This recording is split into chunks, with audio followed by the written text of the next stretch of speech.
Hello everyone. अभी इसके पहले हम लोगों ने लेक्चर का पढ़ा था। नंबर सीरीज हो गया था, अल्फाबेटिकल सीरीज हो गया था रीजनिंग का। आज यूपीएससी सी सेट 2025 के लिए हम ब्लड रिलेशन पढ़ेंगे कि ब्लड रिलेशन क्या होता है, और ब्लड रिलेशन से क्वेश्चन हर साल आते हैं। तो इसको अगर हम प्रिपेयर कर लेंगे ब्लड रिलेशन, तो हमारे लगभग 2-3 क्वेश्चन ब्लड रिलेशन से आते हैं। 80 क्वेश्चन जो यूपीएससी सी सेट में आते हैं या फिर यूपीपीसीएससी सेट में ब्लड रिलेशन आते हैं, वो इस शॉर्ट ट्रिक्स एंड टिप्स से हो जाएगा। ये मेरा शॉर्ट नोट्स है, बस आप ये पढ़ोगे और क्वेश्चन सॉल्व करोगे प्रीवियस ईयर, तो आपके सारे क्वेश्चन इसी से सॉल्व हो जाएंगे। आपको अब और कुछ पढ़ने की जरूरत नहीं पड़ेगी। तो अब स्टार्ट करते हैं कि सबसे पहले ब्लड रिलेशन में आता क्या क्या है। तो देखो, पजल आता है। पजल टाइप का ब्लड रिलेशन या सीटिंग अरेंजमेंट टाइप का आ जाएगा कि एक फैमिली के 4 लोग इधर उधर बैठे हैं तो कौन किसके बगल बैठे हैं। और डेटा सफिशिएंसी टाइप का भी आ जाता है कि डेटा सफिशिएंट है कि नहीं, कि वो ठीक है। अब देखो, कोई भी ब्लड रिलेशन आता है कि ए इसकी मदर है, बी इसका भाई है, सी इसकी सिस्टर है, तो ए एंड डी में क्या रिलेशन होगा, इस तरह से ए एन सी में क्या रिलेशन होगा। तो जेंडर रिप्रेजेंटेशन को हम कैसे मतलब जेंडर को अगर रिप्रेजेंट करना हो, तो जैसे ए बी की मदर है, ए बी का मदर है मान लो, ठीक है। तो बी का मदर ए है, तो ए क्या होगा, निगेटिव। निगेटिव मतलब फीमेल। वहीं पे बी क्या है, सन है किसका, ए का। तो सन है तो मेल है ना, तो मेल को पॉजिटिव से रिलेट करेंगे, ठीक है। और आपको बता दूं कि अगर आप ये पीडीएफ चैनल अगर आपको चाहिए, तो ये आपको मेरे ISPCS गाइडेंस चैनल पे अपलोड हो जाएगा। ये आप टेलीग्राम पे जाके ज्वाइन कर सकते हो ये चैनल, ISPCS गाइडेंस। इसका लिंक मैं डिस्क्रिप्शन में दे दूंगा। और फिर आपको कोई भी डाउट हो तो आप यहाँ चैनल पे जाके कनेक्ट होकर पूछ सकते हो। ISPCS डिस्कशन पे आप कुछ भी डाउट हो आपका तो पूछ सकते हो, ठीक है। तो अब आते हैं कि जेंडर का रिप्रेजेंटेशन पता चल गया। प्लस माइनस से, प्लस से कि कौन, मेल फीमेल, निगेटिव से। मैरिड कपल हो, मान लो ए और बी मैरिड कपल हैं, तो डार्क लाइन से रिप्रेजेंट करेंगे, जिससे हमें पता चल जाएगा, कन्फ्यूजन नहीं होगी। तो ए मान लो मेल है, बी फीमेल है, ये मैरिड है, तो A is male, B is female. फिर ब्रदर सिस्टर का रिलेशन हो, तो ये ब्रदर सिस्टर, मान लो ए और बी ब्रदर सिस्टर हैं, ठीक है, दोनों ब्रदर हैं, ए एंड बी, बात बोर ब्रदर, ब्लड ब्रदर हैं, तो डॉटेड लाइन से दिखाएंगे। अगर तो ये समझने के लिए कि कन्फ्यूजन ना एग्जाम में, डॉटेड लाइन से दिखाएंगे तो इसका मतलब ये भाई बहन है, और डार्क लाइन से दिखाएंगे इसका मतलब ये कपल्स हैं, ठीक है। अब आते हैं कि जनरेशन कितनी होती है ब्लड रिलेशन में। ये आपको पता भी होगा, अपने घर में भी आप लोग देखते होगे कि किस तरह की जनरेशन है घर में। तो फर्स्ट जनरेशन हम लोग की जो होती है, वो ग्रैंडफादर ग्रैंडमदर, ग्रैंडमदर मतलब जो हमारी दादी दादा हैं। सेकंड जनरेशन फिर दादी दादा के जो बच्चे होते हैं उनको सेकंड जनरेशन बोलेंगे। वो क्या होंगे, फादर हो गए हमारे, हमारी मदर हो गए, हमारे अंकल हो गए, आंट हो गई, मतलब चाची चाचा, तो ठीक है। अब इसके बाद इनके जो बच्चे होंगे वो थर्ड जनरेशन में आएंगे। थर्ड जनरेशन में कौन आएगा, हम लोग आएंगे सेल्फ, हमारे ब्रदर आएंगे, हमारे कजन हैं, कजन मतलब चाची के बच्चे, अंकल के बच्चे, सिस्टर हमारी आएंगी, ब्रदर इन लॉ आएंगे, जो हमारे सिस्टर के हस्बैंड होंगे, ब्रदर लॉ उनको बोलते हैं, जिनको हम लोग, ठीक है, सिस्टर इन लॉ भाभी को बोलते हैं। हमारे जो भैया के वाइफ होगी उसको सिस्टर इन लॉ बोलते हैं। तो ये थर्ड जनरेशन। अब फोर्थ जनरेशन जो हम लोग के बच्चे होंगे उनको हम लोग फोर्थ जनरेशन बोलेंगे। तो इस तरह से जनरेशन का मतलब ये समझने के लिए है कि कभी कभी आ जाता है ना कि ये इनका क्या है, तो आपको जनरेशन फाइंड करने में आसानी होगी। ऐसा कभी क्वेश्चन नहीं आएगा कि फर्स्ट जनरेशन कौन है, सेकंड जनरेशन कौन है, थर्ड जनरेशन कौन है, फोर्थ जनरेशन कौन है। तो अब फोर्थ जनरेशन में जो आएंगे तो हमारे नेफ्यू हो सकते हैं, हमारे नाइस हो सकते हैं, मतलब भतीजा भतीजी, हमारे बच्चे हो सकते हैं, सन हमारे डॉटर हो सकते हैं, मतलब बेटी, ठीक है।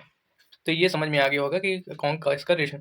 अब आते हैं कि रिलेशन जो पूछता है कि ए बी की बहन है, बी सी का भाई है, सी डी का मदर है, ई एफ का फादर है, तो इस तरह से बताओ कि ए और ई का क्या रिलेशन होगा। तो वो निकालने के लिए हमें समझना पड़ेगा रिलेशन पहले कि किसको क्या बोला जाता है, ठीक है। तो वो आप समझते हैं सम रिलेशन, टिपिकल रिलेशन के बारे में। तो सम टिपिकल रिलेशन में आपको पता है कि हमारे पास सिस्टर्स और ब्रदर के सन को हम क्या बोलेंगे, जो हमारे भाई हैं और हमारी बहन है उनके बच्चे जो सन होगा उनको नेफ्यू बोलते हैं, ठीक है, भतीजा। सिस्टर और ब्रदर के डॉटर को हम लोग क्या बोलते हैं, नाइस। नाइस मतलब भतीजी या भांजी वगैरह, ठीक है। अंकल और आंट को, सन को या डॉटर को बोलते हैं कजन। कजन किसको बोलते हैं, अंकल या आंट के जो डॉटर और सन होंगे उनको कजन बोलते हैं। यहाँ पे देखो मेल फीमेल का कोई डिफरेंस नहीं, तो इसलिए कजन बोलेंगे, ठीक है। सन का जो वाइफ होगा, मतलब जो हमारे बच्चे होंगे, मतलब हमारा जो सन होगा उसकी वाइफ को क्या बोलेंगे, डॉटर इन लॉ बोलते हैं। अपने मूवीज़ और टीवी सीरियल्स वगैरह में देखो, डॉटर इन लॉ ही है मेरे। डॉटर के हस्बैंड को हम लोग क्या बोलते हैं, सन इन लॉ बोलते हैं। जो डॉटर के हस्बैंड होंगे उनको सन इन लॉ बोलेंगे। सन इन लॉ मतलब दामाद, डॉटर इन लॉ मतलब बहू, ठीक है। हस्बैंड के और वाइफ के सिस्टर्स को क्या बोलेंगे, सिस्टर इन लॉ। जो हमारी वाइफ के सिस्टर होंगी तो जिसको हम लोग साली बोलते हैं, तो उनको सिस्टर इन लॉ। हस्बैंड के सिस्टर को भी हम लोग सिस्टर इन लॉ बोलते हैं, जिसको हम लोग दीदी बोलते हैं, ठीक है, नॉर्मली नॉर्थ इंडिया में। हस्बैंड और वाइफ के ब्रदर को क्या बोलेंगे, ब्रदर इन लॉ बोलेंगे। तो याद करने का तरीका आसान है कि मतलब इसमें आपको बहुत ज़्यादा याद, अभी बताता हूँ मैं कैसे आसान है, ठीक है। सिस्टर्स के हस्बैंड को क्या बोलेंगे, ब्रदर इन लॉ। ब्रदर की वाइफ को sister in law, children of same parent को चिल्ड्रन तो सारे ब्रदर्स हो सकते हैं, सारे सिस्टर्स हो सकते हैं, कुछ ब्रदर्स हो सकते हैं, कुछ सिस्टर्स हो सकते हैं। स्पाउस को स्पाउस में देखो मेल फीमेल का कोई डिफरेंस नहीं है, तो यहाँ पे हस्बैंड भी हो सकता है, वाइफ जैसे बोलते नहीं कि ये मेरे स्पाउस है, कोई हस्बैंड बोलता है अपनी वाइफ को, मतलब होने वाली वाइफ को कि मेरे स्पाउस है, या वाइफ को होने वाले हस्बैंड के लिए बोलती है ये मेरे स्पाउस है। अब देखो याद करने का तरीका, देखो नेफ्यू नाइस तो सबको याद हो जाएगा, ठीक है। अंकल आंट की डॉटर को कजन से, ये भी सबको याद हो कि वो डेली लाइफ में यूज़ करें। अब सन की वाइफ को ये भी याद हो जाएगा, बहू को डॉटर इन लॉ, डॉटर्स के हस्बैंड को सिस्टर इन लॉ, ये भी याद हो जाएगा। अब लेकिन ये कन्फ्यूजन होगा सिस्टर इन लॉ किसको बोलेंगे, ब्रदर इन लॉ।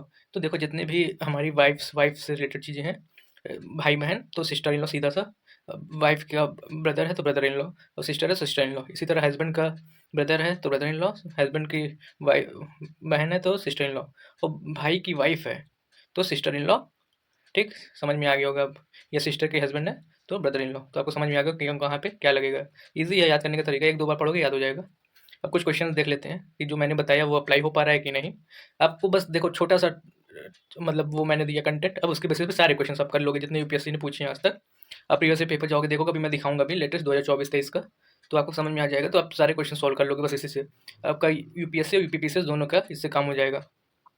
तो आइए देखते हैं क्वेश्चन क्या है। ए जो है फादर है, एज फादर, ए का फादर जो है mother in law only daughter son, उनकी मदर इन लॉ का वनली के डॉटर का सन है, तो इज सन, तो how is related to B, B से कैसे रिलेट होगा।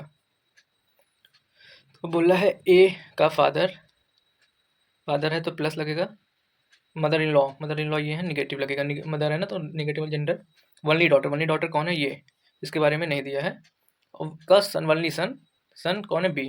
तो अब ए और बी का रिलेशन पूछा था, तो इस तरह से हम लोग ने ये बनाओगे ना तो इजीली सॉल्व होगा। तो अब देखो हम लोग को दिख रहा है कि ये जो है मैरिड कपल है, डार्क लाइन है, ये ऊपर देखो फर्स्ट जनरेशन सबसे छोटा जनरेशन नीचे, उसके ऊपर बड़ा, उससे बड़ा जनरेशन, मतलब third generation, second generation, first generation, इस तरह से, मतलब सबसे पहले बच्चे, फिर उसके पापा, फिर उसकी मदर इन लॉ या मदर, इस तरह से।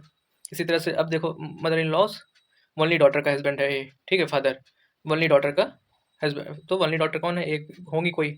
अब इसके सन है वो है बी, यहाँ पे बी मिसिंग है, तो उसका सन जो है बी है। तो इस अब बताना है कि ए और बी का रिलेशन कैसे, क्या क्या इन लोग में रिलेशन है। तो अब देखो ये सन है और ये इसका फादर है, तो ये इसकी वाइफ है, मान लो कुछ भी होगा, ये एक्स होगा, मान लो ये वाइफ है, तो वाइफ के बच्चे सन ऑलरेडी है तो ये प्लस लगा है साइन, लेकिन यहाँ पे कोई वो नहीं लिखा है जेंडर। तो पूछा ए इज रिलेटेड टू बी कैसे है, तो ए ब्रदर भी हो सकता है, सिस्टर भी हो सकता है, ठीक है, तो यहाँ जेंडर नहीं है, इसलिए हम देखेंगे। तो क्वेश्चन में पूछ रहा है how A is related to B, means A relation with A का क्या रिलेशन, अगर पूछता बी रिलेशन विद ए तो हम बोल देते ब्रदर है, ब्रदर क्यों, प्लस का साइन सन हम लोग को पता चल गया है इसलिए। तो यहाँ पे जो आंसर होगा can not be determined, brother भी हो सकता है, सिस्टर भी हो सकता है, नेफ्यू तो नहीं होगा, तो ब्रदर सिस्टर में कोई भी हो सकता है क्योंकि जेंडर नहीं डिफाइंड है। अगर तो यहाँ पे हम बोल सकते हैं अगर दो ब्रदर और सिस्टर दिया तो वो ऑप्शन होता है, लेकिन ऐसा ऑप्शन नहीं, तो हम लोग डी के साथ जाएंगे, कैन नॉट बी डिटरमाइंड, क्योंकि ए का जेंडर दिया नहीं है क्वेश्चन में।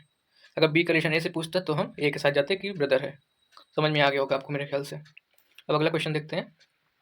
As father is B, A का फादर जो है बी है, C is the father of B and D is A's mother. C का फादर बी है, डी जो है ए की मदर है, then how C is related to D. सबसे पहले फोकस करना है सी का रिलेशन पूछ रहा है ना कि डी का, ठीक है। तो अब जैसे जैसे बोला वैसे बना लो, ए का फादर कौन है, ए का फादर बी, बी पे प्लस का साइन क्योंकि फादर है, ठीक है, पता चल गया। अब इसका बी का फादर सी जो है बी का फादर है, ठीक, तो बी का फादर सी हो गया, तो यहाँ भी प्लस का साइन। अब D is A is mother, A की मदर डी है मदर ये हो गया निगेटिव साइन, और ये फादर मदर है तो डार्क लाइन है, ठीक। तो अब बताना है कि सी कैसे रिलेटेड है डी से, तो सी कौन है, ये ग्रैंड पेरेंट्स हो जाएंगे ना, तो सी इज ग्रैंड फादर, तो हमारा option C is C is related to D, पूछे C is related to D से कैसे रिलेटेड है, तो डी क्या है, ये निगेटिव मतलब ये बहू है ना, तो इसका क्या होगा, फादर इन लॉ होंगे मतलब ससुर जी, तो सी हमारा ऑप्शन होगा। अब अगला क्वेश्चन देख लेते हैं। इस तरह के भी क्वेश्चन यूपीएससी में आते हैं, ए प्लस बी का साइन दे देगा, उसका मतलब A is son of B, A minus B का साइन दे देगा, A is minus A is daughter of B, A into B means मतलब A is the father of B, A divide by B means A is the mother of B. तो अब बताइए M into N plus O minus P divide by Q अगर है तो M कैसे related होगा। तो अब जहाँ जहाँ देखो इसका सिंबल्स का जो मतलब है उसको उसको वैसे बना लो। तो अब जो है हम देखेंगे कि एम इंटू हमें M into plus O minus P Q का बनाना है, ठीक है। तो क्वेश्चन देखो क्या बोल रहा है, एम इंटू ए एन, तो ए इंटू बी क्या है, A is father of B, तो बी का फादर है एम, एम होगा ना, तो यहाँ पे एम फादर बी का बता देंगे। तो देखो एम फादर है किसका, एन का, वहाँ भी दिया है तो चेंज कर देंगे, तो एक ये बन गया हमारा। फिर पूछा है N plus O, N plus O का क्या है मतलब A is son of B, मतलब एन जो है सन है बी का, तो ओ जो है निगेटिव हो जाएगा क्योंकि फादर ऑलरेडी इधर मिल गई थी, ये मदर होंगी क्योंकि इसका सन है, ठीक है। अब पूछा O minus B, O minus B का हम लोग देखेंगे, तो ओ माइनस बी क्या है, A is daughter of B, तो ओ डॉटर है निगेटिव साइन होगा बी का, तो बी कौन है, पी, पी निगेटिव हो गया, डॉटर है बी का, तो डॉटर है बी का, बी के बारे में भी नहीं पता तो पी हम लोग अभी नहीं पता करें। और ए डिवाइड बाई बी का मतलब A is mother of B, तो पी जो है मदर आ गया, तो यहाँ पे निगेटिव फिर है, क्यू है का इसका, तो ये हमारा डायग्राम बन जाएगा। इस तरह से जब डायग्राम बन जाएगा तो हमें फाइंड करने के लिए आसानी होगा। अब पूछ रहे हैं M related to Q, M Q से कैसे रिलेटेड है, तो आपको पता चल जाएगा कि अब देखो एम और क्यू का रिलेशन पूछ रहा है, ठीक है। तो ये जब सन है तो यहाँ पे पॉजिटिव का साइन होगा, तो अब ये इसका ये मदर इनकी ये है ओ की, ठीक है। और ओ का एक ये बेटा है ये बेटी है, तो ये दोनों भाई बहन हुए। तो जब ये हस्बैंड है तो हस्बैंड ये वाइफ है, वाइफ के ब्रदर को क्या बोलेंगे, ब्रदर इन लॉ, तो हमारा सी ऑप्शन हो जाएगा करेक्ट। तो ये जब ये डायग्राम बन जाएगा ना, जो जैसे जैसे बोला है, तो आपके क्वेश्चन इजीली सॉल्व हो जाएंगे। तो यही ट्रिक एंड टिप्स है जो मैं यूज़ करता था, फटाफट क्वेश्चन सॉल्व है। अभी थोड़ा टाइम लग रहा है, आप जब सॉल्व करोगे तो एक प्रैक्टिस हो जाएगी तो जल्दी हो जाएगा। या इसी तरह अगला क्वेश्चन है A is mother father is husband of B is mother, ठीक है। How is A related to B if A and B are both male, पहले आप खुद सॉल्व करने की कोशिश करो फिर ये सोल्यूशन देखना, ठीक है। तो A is mother's father's, A का mother father's is the husband of B, B is mother, B की मदर ये है, इसका हस्बैंड बी इसका मदर ये है, तो इसके हस्बैंड है ए इसके फादर मदर्स फादर्स, तो ये मदर है इनके फादर है, ये ग्रैंड पेरेंट्स हो जाएंगे एक, ठीक है।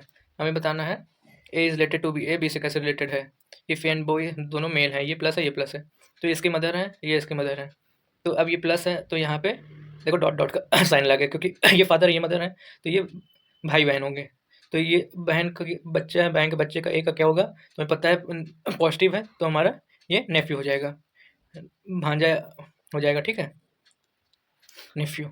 अगला क्वेश्चन ये थोड़ा पजल टाइप का क्वेश्चन है जो जैसा मैंने बताया था तो ये आप खुद सॉल्व करना, नहीं तो आपको आइडिया हो जाएगा कैसे है। इसका थोड़ा बना लोगे एक बार ना, जैसे ऊपर डायग्राम बना था, विजय गुप्ता के 3 बच्चे हैं, कीर्ति किशोर कुणाल, तो Kunal is married to Sarita, ये पजल टाइप का eldest daughter of Mr Mrs Mehra. तो इस तरह से जब आप पढ़ोगे तो आप खुद सॉल्व करना, नहीं सॉल्व होगा तो कमेंट कर देना, मैं फिर से इसको सॉल्व करा दूंगा आपको, ये वीडियो बना दूंगा। अब देखते हैं 2023 में यूपीएससी ने क्या क्वेश्चन पूछा था। जैसा अभी ऊपर हमने क्वेश्चन सॉल्व किया था, सिमिलर क्वेश्चन है। पूछ रहा है कि consider following statement, A is older than B, C and D are the same age, E is youngest, F is younger than D, F is older than A. ये थोड़ा reasoning type का है, arrangement type का question. तो पूछ रहा है कि how many statement given above required to determine oldest person को डिटरमाइन करने के लिए कितने स्टेटमेंट की जरूरत है, only 1, only 3, only 4, only all 5। तो सबसे पहले देखो A is older than B लिखा हुआ है, और देखो सबसे यंगेस्ट पूछा है, ठीक है, सबसे ओल्डेस्ट पूछा है कौन होगा, तो हमें दिख रहा है सबसे ई सबसे यंगेस्ट है, ठीक है। अब फिर एफ इज ओल्डर देन ए, तो हम लोग बना लेंगे अपना अरेंजमेंट, हम लोग अरेंजमेंट बनाएंगे जो जो दिया है स्टेटमेंट में। ए ग्रेटर देन बी है, ये यहाँ लिखा हुआ है, फिर बी जो है ग्रेटर देन ई, ई सबसे यंगेस्ट है, ठीक है। तो 1 और 3 का स्टेटमेंट हम लोग यूज़ करेंगे तो हमारा ये बनेगा, 2 और 4 स्टेटमेंट यूज़ करेंगे तो हम लोग C is equal to D है, और ये ग्रेटर देन एफ है, D is F is younger than D, तो डी बड़ा होगा। तो स्टिल हमारे पास 5 स्टेटमेंट है to find the relative age, using 5 we get, जब हम 5 स्टेटमेंट यूज़ करेंगे तब हमें ये पता चलेगा कौन सा सबसे इसमें बड़ा है, और सी और डी ओल्डेस्ट होंगे, तो find out the we need all the 5 statement given above, तो हमारा आंसर जो होगा वो ऑल 5 हो जाएगा, क्योंकि एक से काम नहीं चल रहा है, क्योंकि सबको अरेंज करने के लिए देखो पता नहीं चला है ना, केवल 1 एंड 2 को यूज़ करेंगे, 1 एंड 3 को, तो हमारा केवल ये बनेगा, और केवल 2 एंड 4 को यूज़ करेंगे ये बनेगा, लेकिन जब सब ऑल को यूज़ करेंगे तब हमारा ये इक्वेशन बनेगा। इससे हम पता चल सकता है कि कौन सबसे ओल्डेस्ट है, तो सबसे ओल्डेस्ट कौन है, सी एंड डी है, तो हमारे 5 स्टेटमेंट यूज़ करना पड़ेगा, तो आंसर हमारा डी हो जाएगा। इसी तरह अगला क्वेश्चन देखते हैं, यूपीएससी 2023 में आया है, 2023 वाला पेपर वैसे भी टफ आया था, आप लोग को पता भी है, तो उसके क्वेश्चन देखो इजीली सॉल्व हो जा रहे हैं, जो मैंने टिप्स एंड ट्रिक्स बताई, छोटा सा कंटेंट है, आप ब्लड रिलेशन एक बार समझ होगे ना तो सारे क्वेश्चन इजीली सॉल्व हो जाएंगे। तो फिर अब consider following including the question statement form में 5 मेंबर्स हैं A B C D in the family. Question है what is relation between A and B. तो अब स्टेटमेंट बताओ कि ए एंड बी मैरिड हैं, D is the father of C. Statement ये है D is son of D son, A and C are sister. तो which of the following correct in respect of our question and statement में कौन सा सही है। Statement 1 2 3 are sufficient to answer, या 1 3 and 4 sufficient to answer, या are सभी को जरूरत है, या और 4 are not sufficient to answer. अब जो जो बोला है उसको हम बना लेते हैं अगले अपने क्वेश्चंस में। जो जो बोला है कि सारे देखो ये हमें स्टेटमेंट में दिया हुआ है, तो जो बदला है A plus and B are married couple, तो हम ऑप्शन ए देखेंगे कि 3 are not sufficient, we can find link between can not find link between B and in this statement. जब हम बनाने की कोशिश करेंगे we need relation between E and F, तो स्टेटमेंट 1 एंड 3 का यूज़ करेंगे, तब जो क्वेश्चन बोल रहा है तो वो नहीं, हम लोग लिंक नहीं बैठ रहा है। तो फिर जब आप देखोगे कि सारे स्टेटमेंट जब आप यूज़ करोगे तब ऐसा लिंक बैठ पाएगा। अब हमें ई और बी में रिलेशन तभी मिल पाएगा। तो कोई भी स्टेटमेंट एक सही नहीं हो रहा है, मतलब 1 एंड 3 एंड 4 को केवल यूज़ करेंगे नॉट सफिशिएंट है, 1 2 3 को भी यूज़ करेंगे नॉट सफिशिएंट है, तब भी नहीं बनेगा। तो ये हमें बना के देखना पड़ेगा कि कौन सा, जैसे डायग्राम बनाया था ऊपर हम लोगों ने क्वेश्चन के हिसाब से, तो वैसे आपको करना पड़ेगा, तब आपको पता चलेगा कौन सा स्टेटमेंट सही है। तो हमारा सी स्टेटमेंट जो है कि सारे और 4 को यूज़ करेंगे तो सफिशिएंट होगा, तो आंसर कर पाएंगे। तो ये सही, और 4 को नहीं यूज़ कर सफिशिएंट, तो ये तो गलती हो जाए, क्योंकि हमें स्टेटमेंट बन रहा है ना बनता तो हम डी के साथ जाते, तो हमारा आंसर होगा सी। तो बोल बोल क्या रहा है देखो, A and B are married couple, तो A and B married couple हो गए, ठीक। अब फिर बोल रहा है D is father of C. D कहाँ है, डी ये है, फादर है किसका, सी का, तो फादर है प्लस साइन। बी अभी बाद में देखेंगे। डी जो है डी सन है, ई जो है डी का सन है, तो ये प्लस हो जाएगा। फिर ए एंड सी और सिस्टर है, ए और सी सिस्टर है, तो निगेटिव साइन लगेगा, ए और सी निगेटिव साइन लगेगा, ठीक है। ये सिस्टर है ये दोनों, और ये भाई है, और ये मैरिड का, जब ये सिस्टर है तो इसका हस्बैंड का जेंडर पॉजिटिव का मेल ही होगा, तो बी मेल है। तो पूछ रहा है ए और का रिलेशन बी से, तो ई कौन होगा, ई ब्रदर इन लॉ ही होगा ना, तो हमारा आंसर होगा ई और 5 जो है is brother in law of B, तो हमारे ऑप्शन सी इसका आंसर होगा। ये चारों स्टेटमेंट हमको जरूरत है। तो देखा यूपीएससी 2023 का क्वेश्चन आप सॉल्व कर पा रहे हो, जो सबसे कठिन पेपर आया था जिस साल यूपीएससी का। बस सिंपल सा आपको ये थोड़ा सा पढ़ लेना है। ब्लड रिलेशन का जो मैंने छोटा सा नोट्स बताया आपको, इससे सारे ब्लड रिलेशन के क्वेश्चन आपके हो जाएंगे, जेंडर हो जाएगा, मैरिड कपल्स, ये सब। तो अब आपको अगर ये पीडीएफ चाहिए हो तो इस टेलीग्राम चैनल को ज्वाइन कर लो, जिसका लिंक मैं डिस्क्रिप्शन में दे दूंगा यूट्यूब वीडियो में। तो IAS गाइडेंस 1 करके है, तो यहाँ पे मैं डाल दूंगा ये पीडीएफ, वहाँ से आप डाउनलोड कर सकते हो और फिर प्रिंट आउट करा लो या फिर अपने नोट्स बना लो। और अब आपको क्या करना है, सारे PYQ जो ब्लड रिलेशन से आए हैं वो आपको सॉल्व करना है। तो टेलीग्राम चैनल ज्वाइन करना हो तो आप इस IAS गाइडेंस 1 ये टेलीग्राम चैनल है, और ये IAS डिस्कशन 1 ये टेलीग्राम ग्रुप है, जहाँ पे आप अपने डाउट्स पूछ सकते हो। इसका दोनों का लिंक मैं डिस्क्रिप्शन में दे दूंगा, ठीक है। तो बताइएगा ये वीडियो कैसा लगा, अच्छा लगा हो तो अपने फ्रेंड्स के साथ शेयर करिएगा, चैनल को सब्सक्राइब करिए, ताकि जो है अगला वीडियो जो हमारा आएगा रीजनिंग पे सी साइड के लिए, तो वो आपको मिल जाए easily. Okay, have a nice day.